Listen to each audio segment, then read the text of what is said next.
देखिए, मैं बता दूं, अगर जब महबूबा मुफ्ती आई थी तब राष्ट्रीय बजरंग दल और शिवसेना बाला साहब ठाकरे के लोगों ने प्रदर्शन किया था और काले झंडे दिखाए थे और नारेबाजी भी दी थी। लेकिन इस चीज को देखते हुए नेशनल कॉन्फ्रेंस के वर्कर्स ने, नेशनल कॉन्फ्रेंस का जो टीम है, उनको अच्छा समझ आई और उन्होंने अपने समर्थक लेकर के एयरपोर्ट के बाहर पहुंच गए।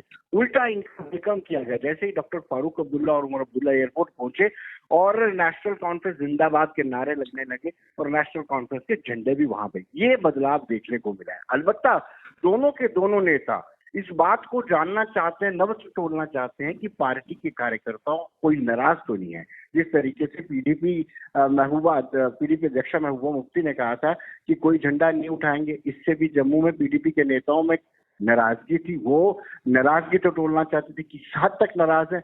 वही जैसे चाइना को लेकर के स्टेटमेंट दी थी डॉक्टर फारूक अब्दुल्ला ने, नेशनल कॉन्फ्रेंस के लोग भी ये जानना चाहते हैं, नेशनल कॉन्फ्रेंस के नेता भी ये जानना चाहते थे कि जम्मू कश्मीर के जो कैडर है, जम्मू संभाग का जो कैडर है, कहीं नाराज तो नहीं है। विनोद जी, यही दो बातें निकल के आती है। महबूबा मुफ्ती ने कहा झंडा कोई नहीं उठाएगा, तो उसका विरोध किया गया। फारूक अब्दुल्ला ने चीन का समर्थन एक तरह से किया था, लेकिन उस पर कोई अखिल भारतीय विद्या परिषद हो या शिवसेना हो, उनने कोई जम्मू में आज ऐसा कोई उसका विरोध वगैरह कुछ नहीं दिखाया। तो क्या माना जा रहा है कि ये खुशी, ये खामोशी क्यों? देखिए, ये स्ट्रेटेजिकली बदलाव देखा गया, क्योंकि पीडीपी के अगर समर्थक एयरपोर्ट पे पहुंचते तो शायद ऐसा कुछ नहीं हो पाता। अगर आज नेशनल कॉन्फ्रेंस के समर्थक पहुंचे थे और काफी तादाद में समर्थक पहुंचे थे, इन समर्थकों को देखते हुए कोई भी आगे नहीं आया। अलबत्ता कुछ लोगों ने प्रेस कॉन्फ्रेंस जरूर की है, जैसे रमेश अरोड़ा हैं जो एमएलसी, फॉर्मर एमएलसी हैं, या हिंदू जागरण मंच है, उन्होंने प्रेस कॉन्फ्रेंस करने के बाद क्रिटिसाइज किया डॉक्टर फारूक अब्दुल्ला को, उमर अब्दुल्ला को, और गुपकार जो गुट अलायंस बना हो उनको क्रिटिसाइज किया है, लेकिन उस तरीके का प्रदर्शन नहीं किया जिस तरीके का महबूबा मुफ्ती के खिलाफ किया गया। विनोद जी, महबूबा मुफ्ती जम्मू में उनका जो ऑफिस है गांधीनगर में, वहां पे भी पहुंची, वहां पे भी उनके कार्यकर्ता भी आए हुए थे, वहां उनका भाषण भी रहा। क्या मुख्य अंश रहे महबूबा मुफ्ती के भाषण के? देखिए, एक मुख्य अंश, तीन मैं बताऊंगा आपको। एक तो वो जताना चाहती थी कि मुझे जम्मू के लोगों से प्यार है, और प्यार इसलिए उन्होंने एग्जाम्पल दिया कि उनके वालिद स्वर्गीय मुफ्ती मोहम्मद सईद जब गृह मंत्री थे, होम मिनिस्टर थे, यूनियन होम मिनिस्टर, तब वो जम्मू में काफी देर रही हैं महबूबा मुफ्ती, और उन्होंने कहा कि कश्मीर ने उनके पिता को नहीं जिताया, जबकि जम्मू के आरएस प्लस से वो जीत कर गए थे, लिहाजा इसलिए एक जम्मू वालों के साथ उनका प्यार था। और दूसरे प्यार की निशानी उन्होंने बताई कि हम जम्मू के मैंडेट का सम्मान करते हुए, जम्मू के लोगों का सम्मान, रिस्पेक्ट करते हुए हमने सरकार बीजेपी के साथ बनाई।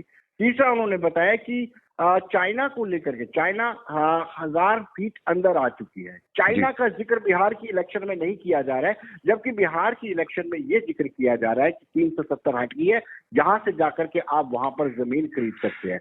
चौथा उन्होंने बताया कि आप एक वक्त आएगा जब केंद्र सरकार घुटने टेक करके जम्मू कश्मीर की आवाम से हाथ जोड़ के कहेगी कि 35 से वापस ले लो, 370 वापस ले लो, और इसके अलावा क्या चाहिए वो आप हमें बताइए। ये तीन मुख्य बातें उन्होंने कही।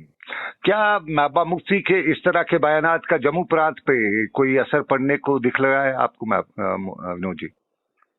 देखिए, जम्मू में कुछ अलग सी परसेप्शन बनी हुई है महबूबा मुफ्ती को लेकर के। आप भी जानते हैं, हम भी जानते हैं, कोई तिरंगे की बात करेगा, तिरंगे को कंधा नहीं देने की बात करेगा, तो ऐसी बातें जो है ना, जम्मू के लोग डाइजेस्ट नहीं कर पाते, उनको हजम नहीं होती है। It will take time.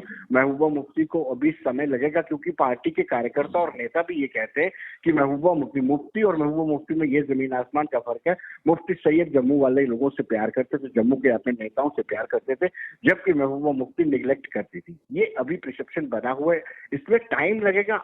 हिस्सा ये दिल जीतने में कामयाब होती हैं अगर अपनी नीतियों में किसी तरह का बदलाव करती हैं। थोड़ा सा हम दूसरे पक्ष की बात करें। नेशनल कॉन्फ्रेंस के फारूक अब्दुल्ला और उमर अब्दुल्ला भी जम्मू पहुंचे हुए हैं। किस तरह का उनका जम्मू में इस वक्त एक्टिविटीज चल रही है? देखिए, उन्होंने अपने कारकुन, जो मेन कार्यकर्ता है, उनको संबोधित किया है और कहा है कि वापसी के लिए संघर्ष करेंगे, जी जान से संघर्ष करेंगे। 370 हमें वापस लेना है। अपना स्पेशल स्टेटस जो जम्मू कश्मीर को था, उस स्टेटस को किसी भी सूरत में बहाल करना है। और यही कैडर में ऊर्जा भी देखी गई, एनर्जी भी देखी गई, और कहा कि डॉक्टर साहब, हम आपके साथ हैं, आप किसी भी तरह का डिसीजन लेंगे, हम आपके साथ चलेंगे। ये विनोद जी, एक और सवाल जो जरूरी जानना चाहूंगा, पीडीपी का जम्मू में फिलहाल जिस तरह के संकेत दिख रहे हैं, उनके अपने कार्यकर्ता नाराज हैं। नेशनल कॉन्फ्रेंस के जिस तरह आपने बताया कि उत्सव है संघर्ष करने की, नेशनल कॉन्फ्रेंस के कार्यकर्ता बात कर रहे हैं।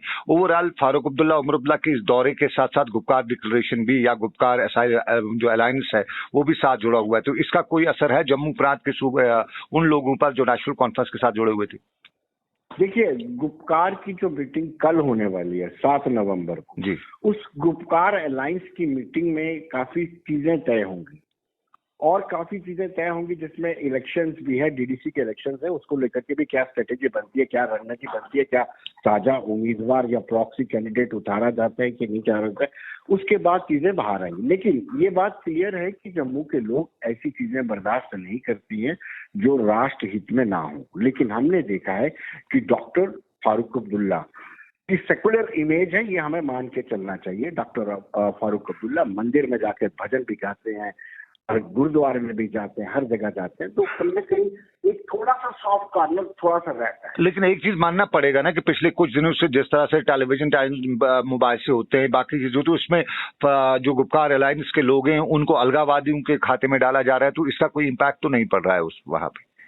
डेफिनेटली थोड़ा असर तो पड़ेगा सनम, थोड़ा असर जरूर पड़ेगा कि जिस तरीके से गुपकार डिक्लेरेशन की बात की जा रही है और जिस तरीके से रिसेंटली आप कहेंगे कि हम झंडा नहीं उठाएंगे, पीपल्स डेमोक्रेसी की बात करेंगे, चाइना के प्रति प्रेम जागेगा, तो लोगों में थोड़ी सी नाराजगी, संशय जरूर रहता है। लेकिन उसको आहिस्ता आहिस्ता बढ़ने का प्रयास करेंगे, इसमें कोई दो राय नहीं है। जिन्होंने लोकतंत्र को जिंदा रखने के लिए कश्मीर में देश के कॉन्स्टिट्यूशन, अपने राज्य के कॉन्स्टिट्यूशन को बचाने के लिए अपने बलिदान दिए, चाहे वो पीडीपी हो, चाहे अब तो बीजेपी का नाम भी इस खाते में आता है कि उन्होंने लोकतंत्र को बचाने में उनके कार्यकर्ताओं की शहादत हुई है। उसी तरीके से ऐसा कहीं ना कहीं वक्त आएगा कि इन लोगों को भी अपनी स्पेस जम्मू में बनानी पड़ेगी। विनोद जी, संक्षेप में जानना चाहेंगे चलते चलते आपसे, इस वक्त जम्मू प्रांत के आम लोग जो हैं, जो कश्मीर बेस्ड की जो पार्टी, जिन्हें अब तक आरोप लगाया जाता था कि इन्होंने सारा कश्मीर में लिया, कुछ मिला, जम्मू को कुछ नहीं दिया, क्या वो जो भेदभाव की जो सियासत जम्मू में चल रही थी उस पर कहीं रोक लगती हुई नजर आ रही है?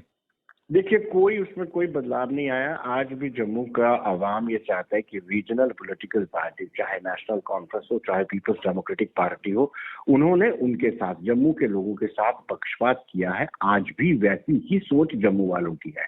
लेकिन अब देखना यह है कि क्या ये रीजनल पार्टी वाकई में जम्मू के लोगों को अपने साथ लेकर के चलती है? अगर इनको मौका मिलता है, कि अगर सत्ता में आने का मौका मिलता है या किसी तरीके से, तो क्या जम्मू को ड्यू शेयर मिलता है या नहीं? ये नाराजगी अभी भी बरकरार है।